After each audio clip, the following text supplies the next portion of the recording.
Hi everybody, welcome to the Cats and Litter Boxes seminar recording. So I am Billy Reynolds, a certified cat behavior consultant, and I own Good Kitty Behavior Consulting and Training. You can check out more about me at my website, goodkittybehavior.com. So let's go ahead and just get started on today's topic. So cats and boxes. They could be, of course, as I say here, specifically litter boxes, because we know cats like all kinds of boxes, but we're going to talk about litter boxes today.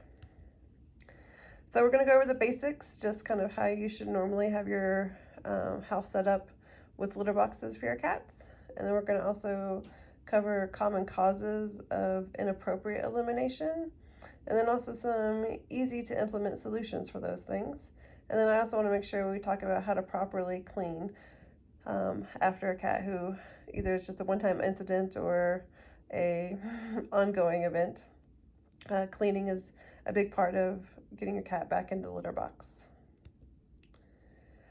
Okay, so just the basics. The number of boxes you should have. The general rule is you want to have one more than the number of cats you have, or one for every level, whichever one of these is more. So if you have one cat but a 5-level home, then you should have 5 boxes, one on each level. If you have 5 cats in a 1-level home, then you're going to have at least 6 boxes. So that's kind of just the general rule for numbers. And I will tell you right now that my philosophy is if it's not broke, don't fix it. So if everything's working great and you don't have a cat with any litter box issues, then you don't have to go around and changing it all to accommodate these kind of basic standards. If everything's working well, great. But if you are thinking about adding your home, whether that's going to be another cat, a dog, or a human, then you might want to kind of jot these down, because that might change how your cat feels about the current setup.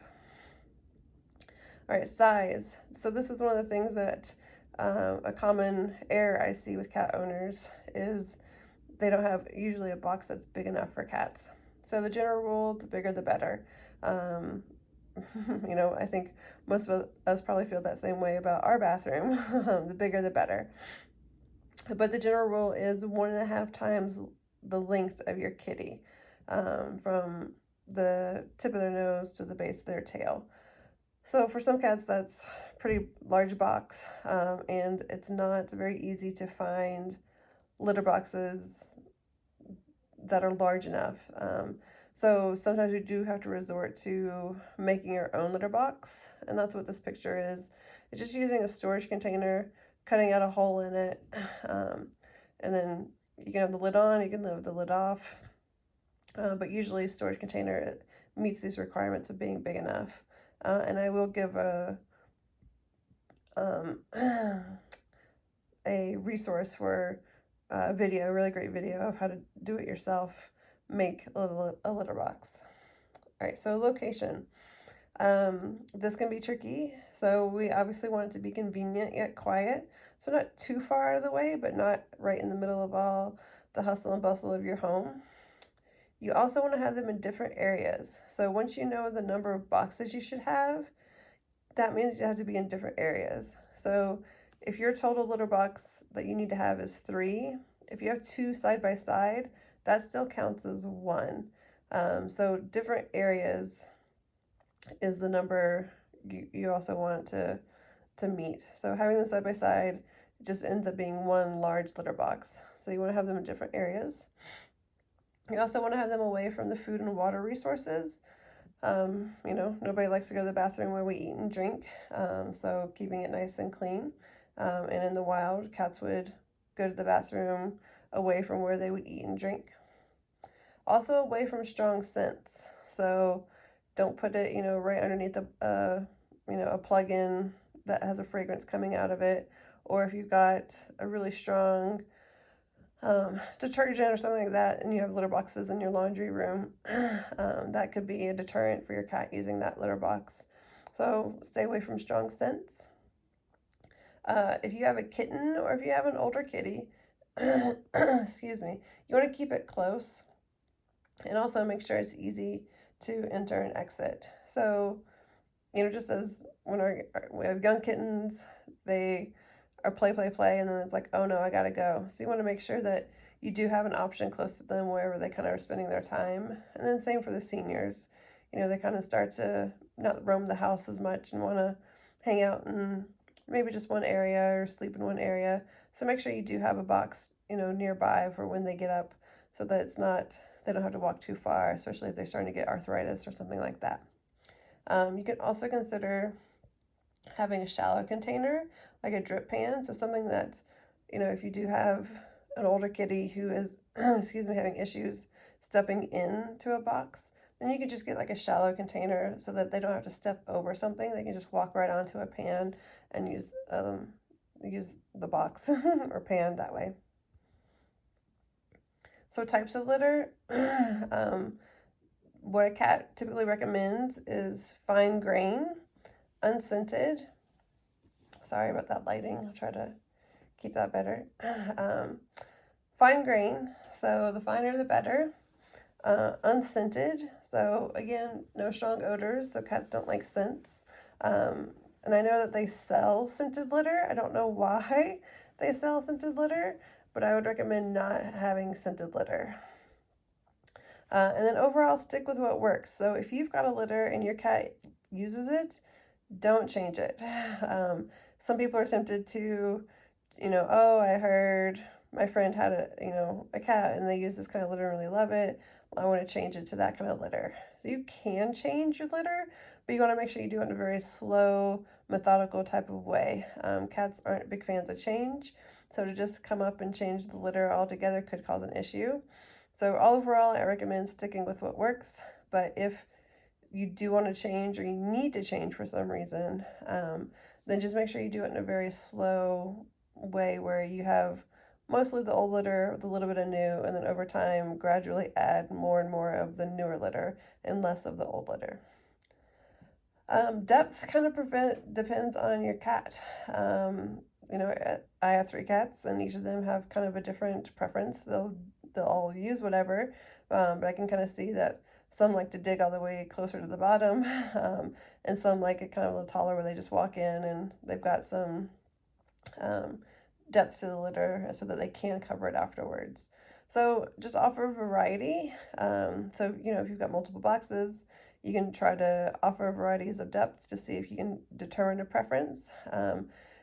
Or within one box, you can do what's called a slant method, where you just put a higher level at one end and a lower level at the other, and see if you see your cat preferring one end of that box to the other. And then covers and liners. I'm going to talk about these together because it's pretty much the same opinion. Overall, not recommended. Again, if you have them and your cats don't mind, then I don't mind. But overall, it's not recommended. Covers hold in the smell, so making it not quite as pleasant to go in. It also kind of keeps it out of our mind from scooping it.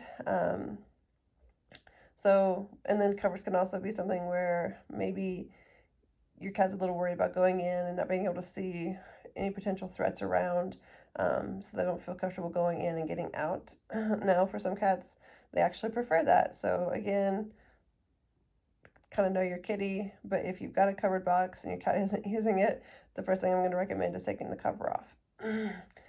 Liners, same kind of deal. Liners are made for human convenience, not for cats. So just be careful with your cats.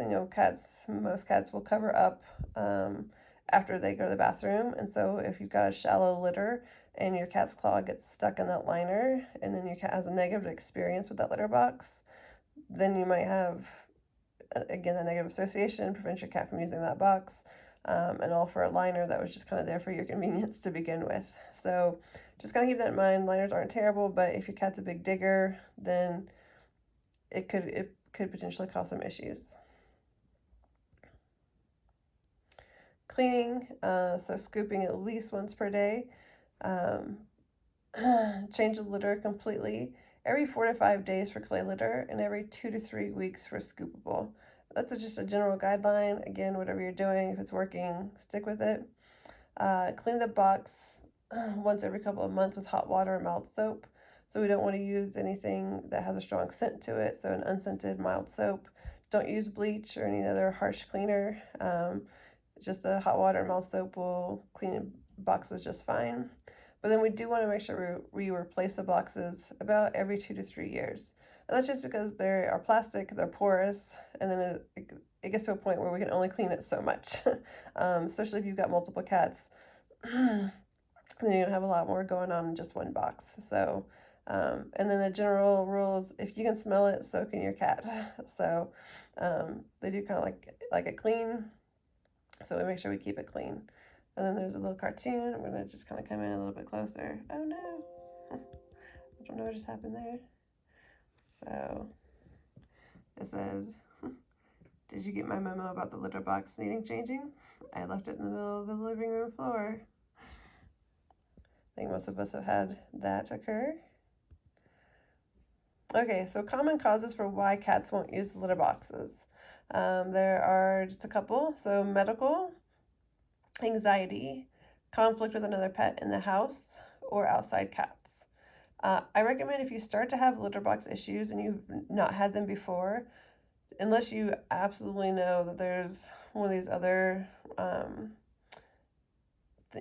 options contributing to it, like for sure that there's conflict with the other cat and it just started, or you just started seeing an outdoor cat.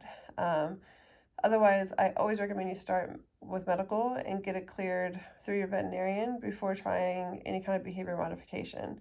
Oftentimes there is an underlying medical issue with these things. And so no matter what you try behaviorally, that medical issue, if it's not resolved, then we're not going to see any progress. So always make sure that your cats are cleared medically if they start to not use the box regularly. All right, so then we're going to get into anxiety, conflict with another pet, outside cats, and some options to kind of help resolve or minimize litter box issues around those things. So, and then this little cartoon says, never ever think outside the box.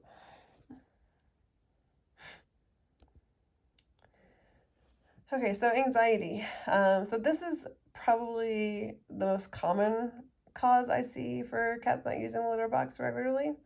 But that anxiety can come from a multitude of things. So that could be a lack of routine, a lack of stimulation, or anything, kind of enrichment in their environment. It could be due to changes in the environment. So any of these things can kind of cause your cat to have anxiety, and then not using the box is a great way to communicate, hey, I'm feeling uncertain or nervous about these things. Can you help? There was also some really great research out of Ohio State University by Dr. Tony Buffington. And then I'm not going to click on this website, but it's a great one to go to. It's just a really great resource. So if you do the Indoor Pet Initiative and Ohio State University, if you just Google that, it should get you there. But that's also the website. I'll keep it on here for a little bit so you guys can write that down. All right, so let's talk about how to resolve or some tips we can do to kind of help reduce anxiety, which would then help to eliminate any kind of litter box issues around anxiety. So there's two things that I recommend, play and then that mental enrichment. So play, there's so many benefits to play. I teach an entire seminar just on play, so I'm going to give you a quick 3-slide kind of short version of what an entire seminar on play is like, because there are just so many benefits to playtime. So especially if your cat is bored, if you have a high energy cat, this can be a real quick fix to a lot of different behavior issues. So we are going to watch this quick little video. I can pull it up because it just helps to explain the mental benefits of playtime far better than I can.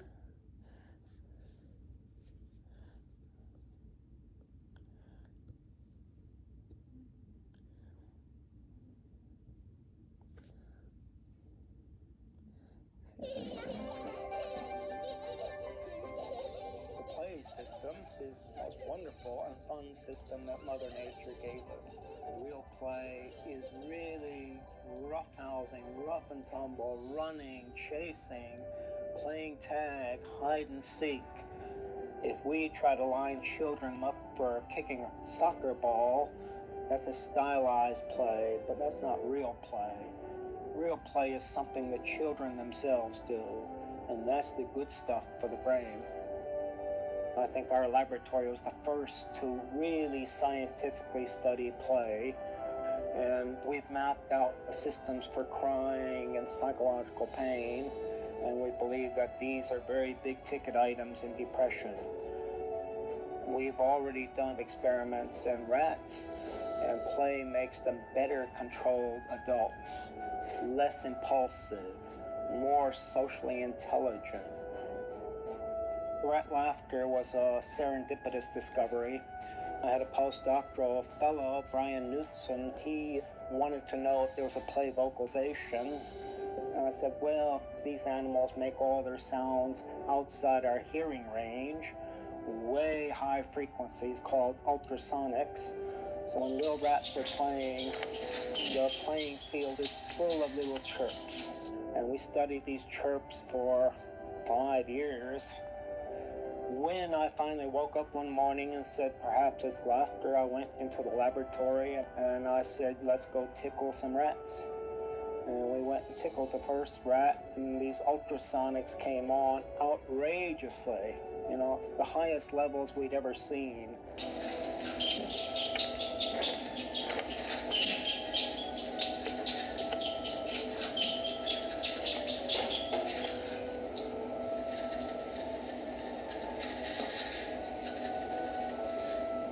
And said, let's try that again with another animal.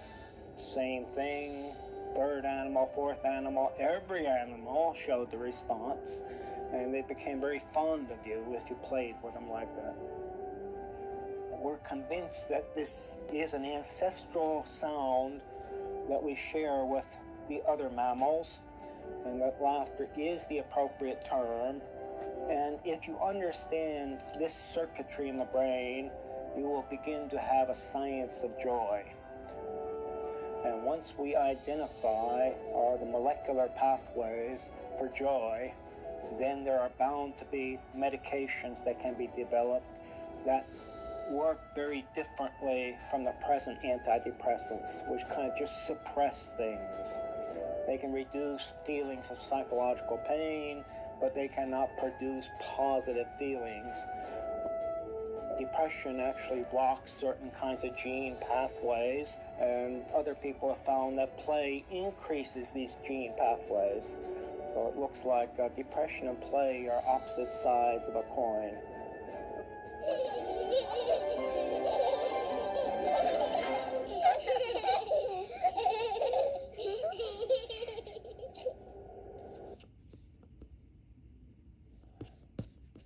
Real quick there. Okay.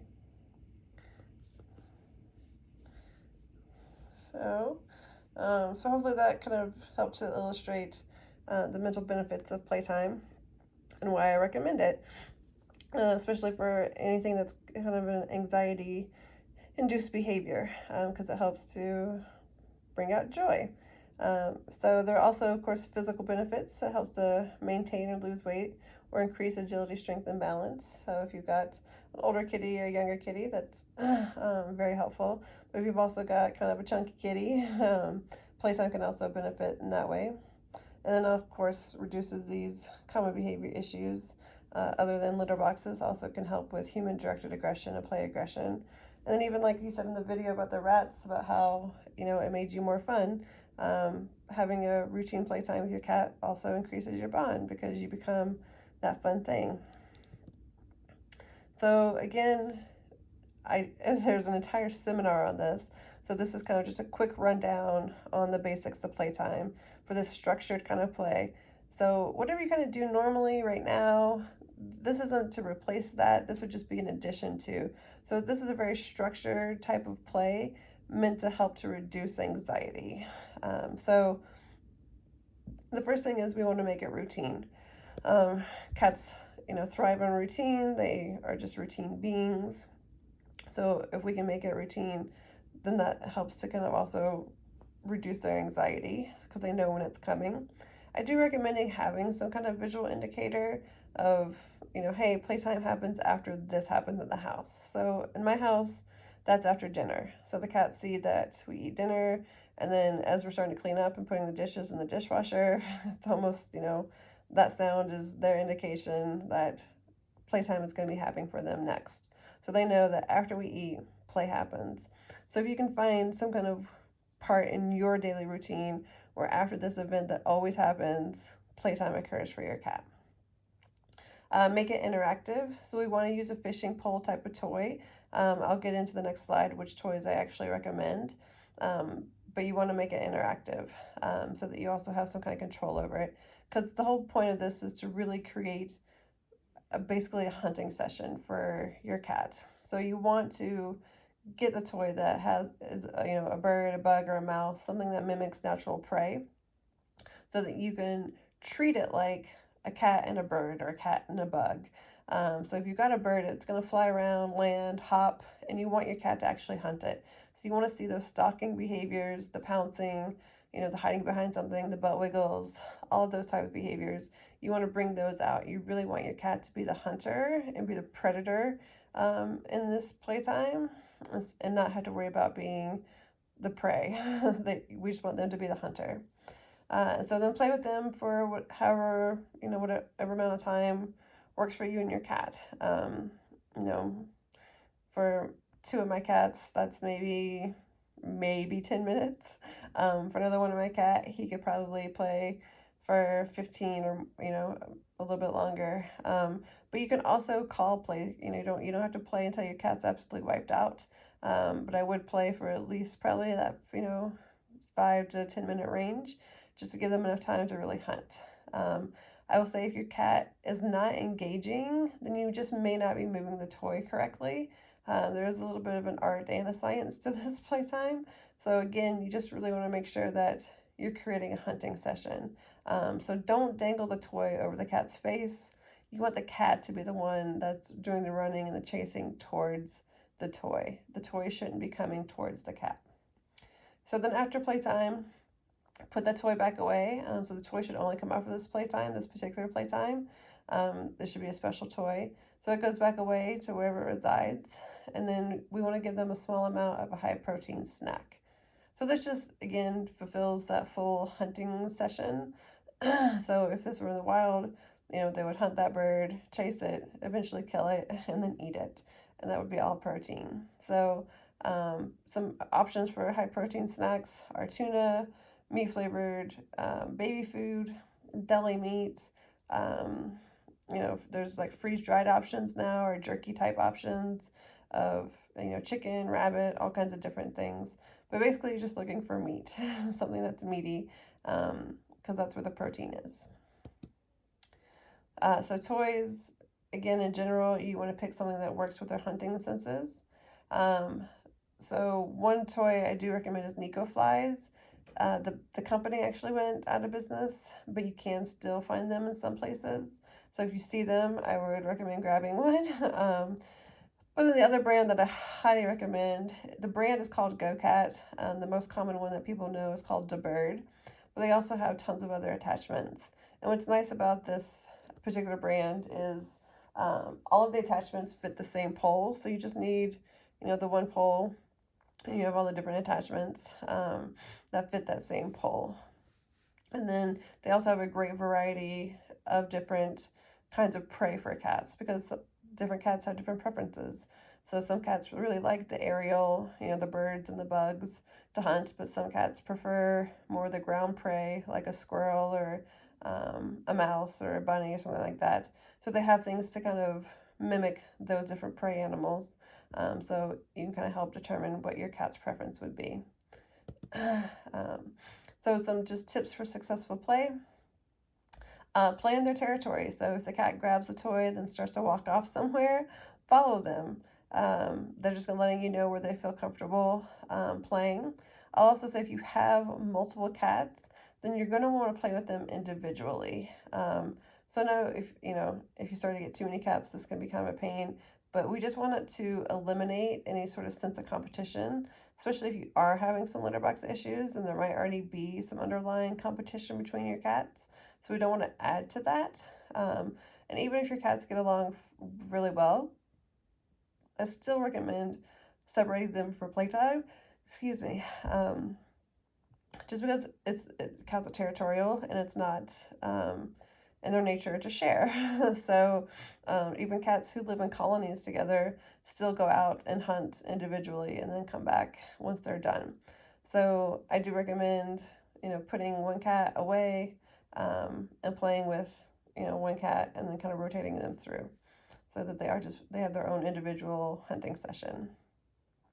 When you aren't playing, if you can set up some, what I kind of refer to as cat TV. So that could be bird or squirrel feeders or perches just near your window to kind of watch things, wildlife going around. So that kind of gets them amped up and ready for when you are going to do your playtime. And then I have found it to be helpful to use seasonal prey.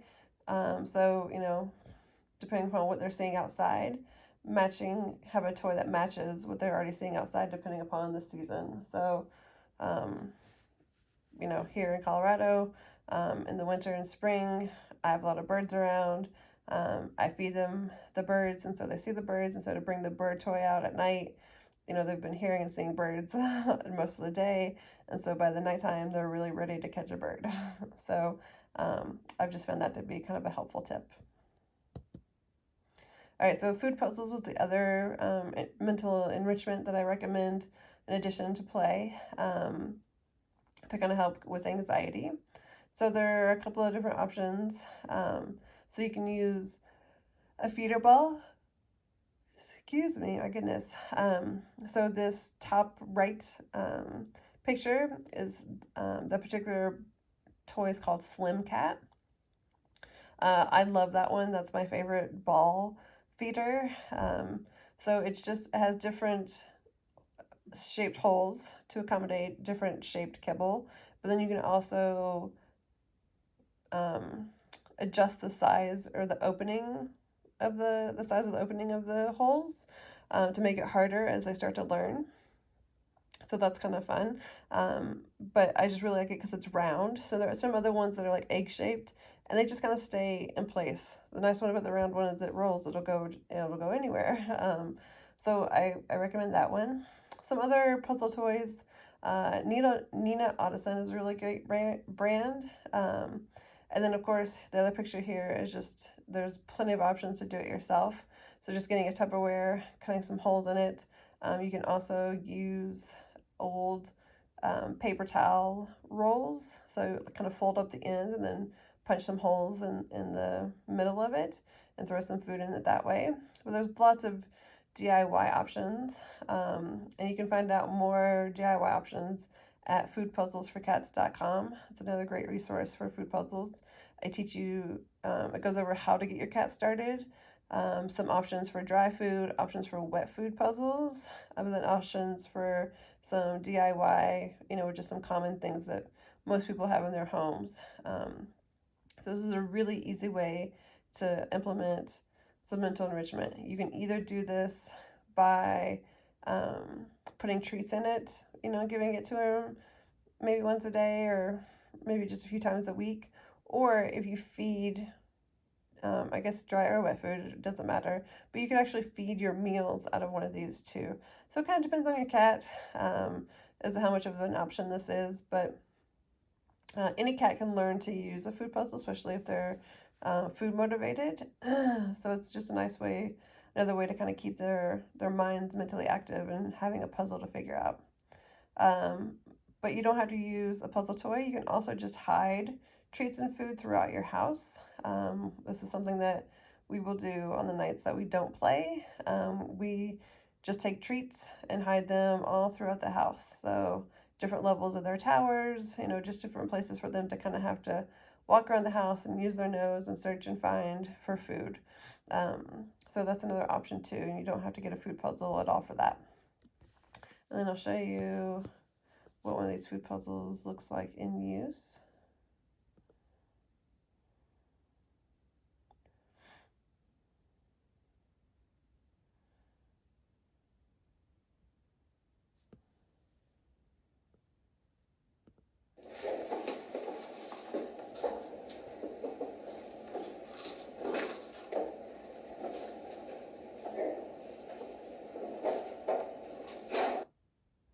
So that was one of the Slim Cat ball options.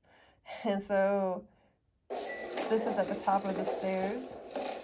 And my cat has learned to just roll it down the stairs, and then it bounces and all the food comes flying out. So I was like, well, I'll show you. And so I kind of set it up with that box to make it a little bit more difficult. So he had to enter the box and then was limited in the space that he could use to get the food out. So I just made it a little bit harder for him. All right, so moving on to the next common reason for why cats stop using a litter box is conflict with another pet in the house. So this can be super obvious because you've got active aggression between the pets in the house, or it might not be so obvious sometimes. Sometimes people think, oh, my cats don't fight, and so therefore there isn't any kind of conflict. But I would say if they aren't best friends, like if you don't see them hanging out in the same place and you are having a litter box issue, I would look for them being, uncomfortable being in each other's presence. When one kind of comes into the room, do they stop and kind of monitor to see where that other cat or pet is? Are they moving around the house freely, or are they kind of uncomfortable moving around the house, hugging walls, things like that? Or it could be that they get along okay, but they might have conflict over specific important resources like food, particular areas, important territory like sleeping spots or towers, or you might actually see guarding of the litter boxes, water, or something else. It could even be you. So it could just be about an important resource that they have conflict over. So we'll kind of talk about how to resolve some of that. So my husband always says safety has no holiday. So each cat, we have to make sure that we're at least to help to minimize conflict between pets. We want to make sure that each cat has what they need to feel safe. So for cats, that's a place to hide, a place to sleep safely, and then a place to also perch and watch kind of what's going on in the house. So making sure that you have enough territory in the home for the cats, it would be the first step. So some other options that you might have to do to kind of help reduce conflict.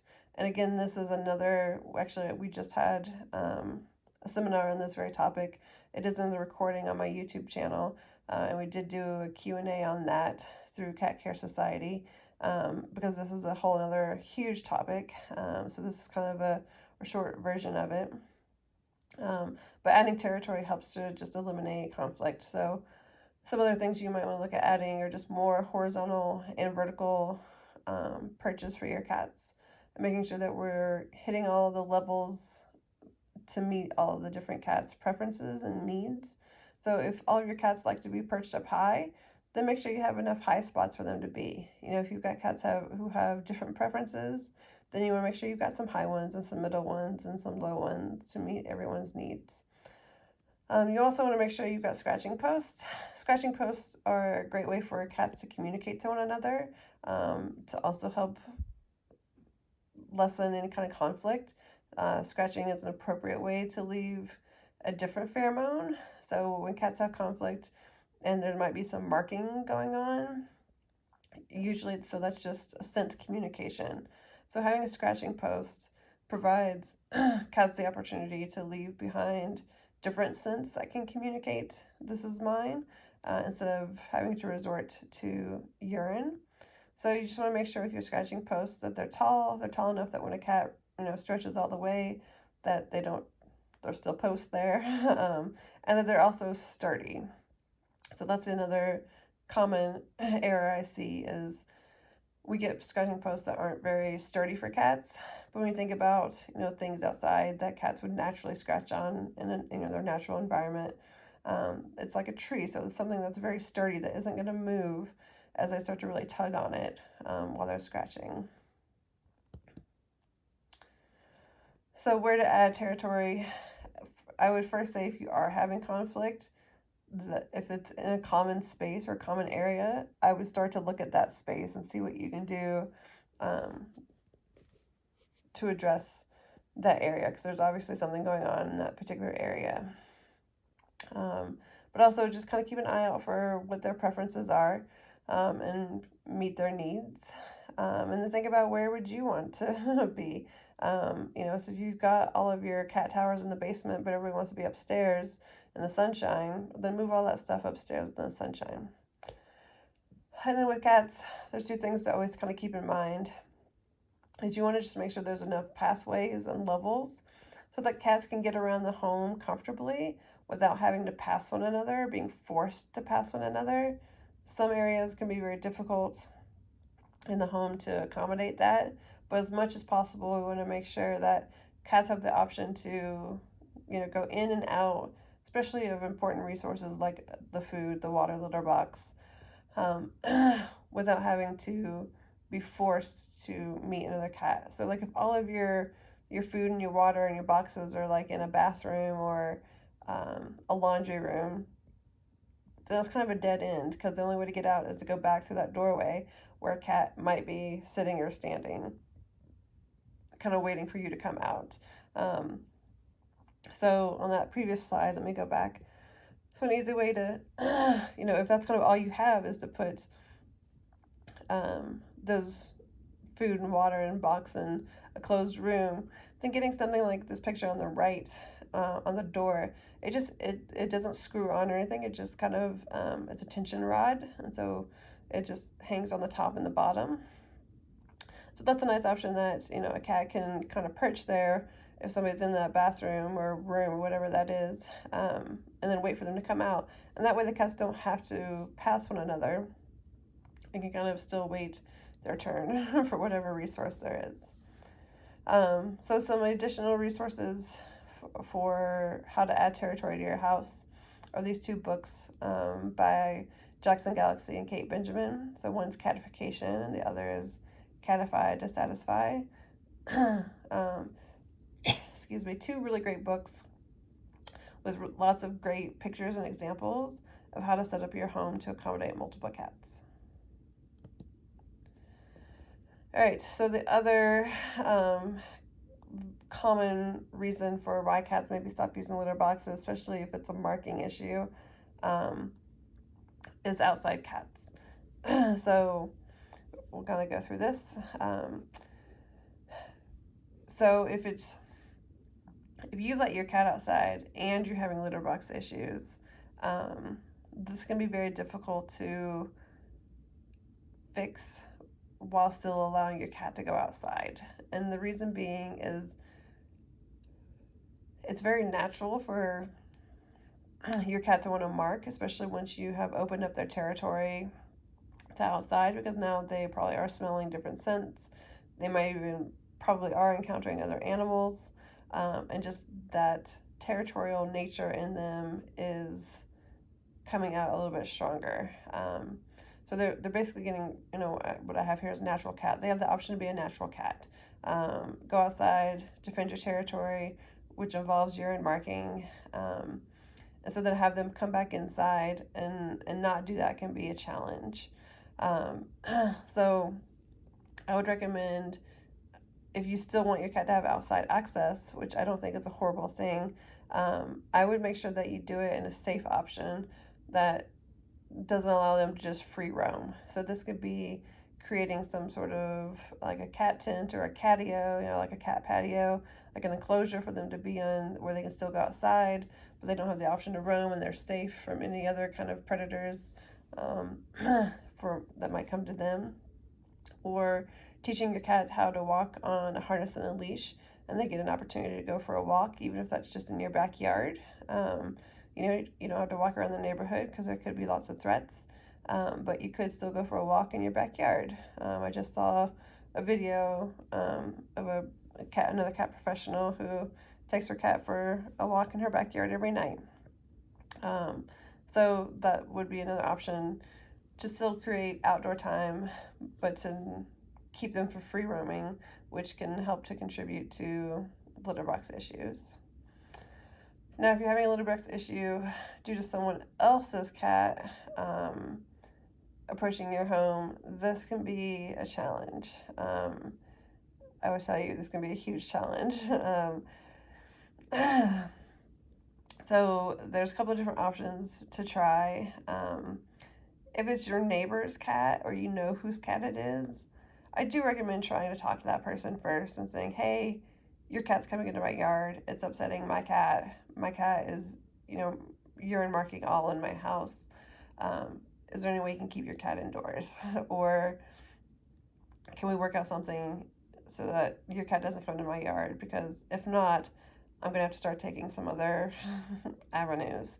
And the first one I would do is some kind of deterrent. So there are different things. There are options that make sound. There are also motion detector, like water sprinklers that hooks up to your hose. And when it detects motion, then it comes on. And after enough time of a cat experiencing that, they should change their preferences for being in your yard. But it might be something that you do have to maintain also. It kind of depends on how enticing your yard is for a cat. If you do happen to feed birds, or if you have a garden and a lot of, natural prey for cats come into your yard, well, then that's going to want to encourage cats to be in your yard. So deterrents you would probably have to have those up all the time. So, but you can also block the views inside so that your cat can't see. And that might be like the lower level of windows. And maybe just put in some kind of like a frosted plastic something on it so that it can't see through, but it still allows light to come in. You can enrich your indoor environment through, again, that play and food puzzles and different things, like I said, to kind of take the anxiety out of the threat of an outdoor cat. You can also, scratching posts can be very helpful, again, because now instead of marking with urine, it gives them something to leave their scent on to communicate to the other cat. And then make sure that you do have some indoor territory for the cats to make sure that they feel safe. Because really, why a cat would mark from an outdoor cat is they perceive that cat as a threat. So we want to make sure that your indoor environment is enriching and safe, so that the outdoor cat maybe is less of a threat. Okay, so proper cleaning of urine. If you happen to find it fresh and it's still damp, then the process for cleaning that up would be to blot it and remove as much as possible through blotting. Excuse me, my goodness. And then apply an enzymatic cleaner. So enzymatic cleaners are pretty common and usually what people have. The issue with them is that they are most effective on fresh urine and they're less effective on older stains. So if you have enzymatic cleaner, know that it's going to work best on fresh stains, but maybe not as well as older stains. If you have an older stain, then use a UV light or a black light. They now come like in flashlights, so you can locate them. Locating them, so lots of different things glow under a black light. But when you're looking for cat urine, you want to look for something that's kind of like a puddle with splash marks to it.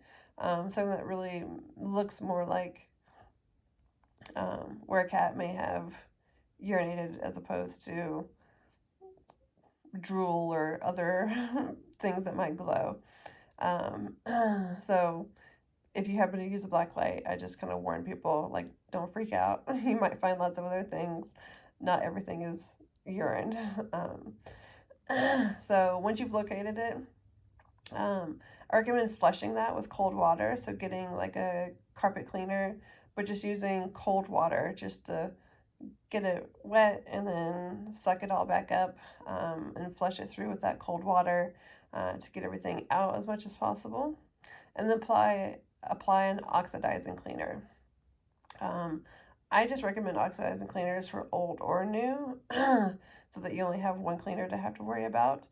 It will work on both of them. But with these old stains, this may require several repetitions of kind of this flushing and the cleaning. It kind of just depends on how old, how saturated that stain is.